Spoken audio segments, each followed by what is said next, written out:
നമസ്കാരം, ഗ്രാമിക ന്യൂസിലേക്ക് സ്വാഗതം. തലശ്ശേരി കോപ്പറേറ്റീവ് ഹോസ്പിറ്റലും KCEU തലശ്ശേരി യൂണിറ്റും സംയുക്തമായി തലശ്ശേരി സഹകരണ ആശുപത്രി ബ്ലഡ് ബാങ്കിൽ രക്തദാനം നടത്തി. രക്തദാന ചടങ്ങ് ആശുപത്രി വൈസ് പ്രസിഡന്റ് T. സുധീർ ഉദ്ഘാടനം ചെയ്തു. ആശുപത്രി അഡ്മിനിസ്ട്രേറ്റീവ് ഓഫീസർ P. പ്രശാന്ത് അധ്യക്ഷനായി. നമ്മളെ പോലെയുള്ള ആശുപത്രി ജീവിതത്തിൽ വരുമ്പോഴാണ് ഒരു ബ്ലഡിന് വേണ്ടി നമ്മൾ പല സമയത്തും പലരും അല്ലെങ്കിൽ പല സ്ഥലത്ത് വിളിക്കേണ്ടി വരുന്നുണ്ട്, പ്രത്യേകിച്ച് ഞങ്ങളുടെ ഡിപ്പാർട്ട്മെന്റിൽ. അപ്പം വളരെ കാര്യക്ഷമമായ അംഗീകാരമുള്ള ഒരു ബ്ലഡ് ബാങ്ക് കിട്ടുക എന്നുള്ളത് വളരെ ബുദ്ധിമുട്ടുള്ള കാര്യമാണ്. അതിൽ തലശ്ശേരി കോപ്പറേറ്റീവ് ഹോസ്പിറ്റൽ വളരെ മുൻകൈ എടുത്തിട്ട് അത് അംഗീകാരമുള്ള എനിക്കറിയാം കണ്ണൂരിലെ അംഗീകാരമുള്ള നമ്മൾ ഗവൺമെന്റ് അപ്രൂവ്ഡ് ആയിട്ടുള്ള ബ്ലഡ് ബാങ്കിൽ വളരെ കുറച്ച് ബ്ലഡ് ബാങ്ക്സ് മാത്രമേ ഉള്ളൂ. പലയിടത്തും ഡോണർ സെന്റേഴ്സ് ഉണ്ട്, രക്തം എടുത്തിട്ട് കൊടുക്കുന്നുണ്ട്.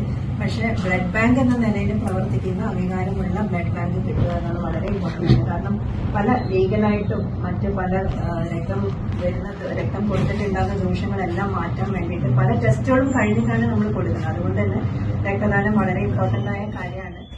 ആശുപത്രി ജീവനക്കാരും ഡോക്ടർമാരും കോപ്പറേറ്റീവ് ഇൻസ്റ്റിറ്റ്യൂട്ട് ഓഫ് ഹെൽത്ത് സയൻസിലെ വിദ്യാർത്ഥികളും പൊതുജനങ്ങളും രക്തദാനം നടത്തി.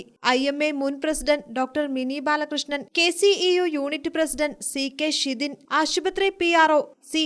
Nizhyn, unit treasurer K. Shaji എന്നിവർ പരിപാടിയിൽ പങ്കെടുത്തു. ഗ്രാമിക ന്യൂസ്, തലശ്ശേരി.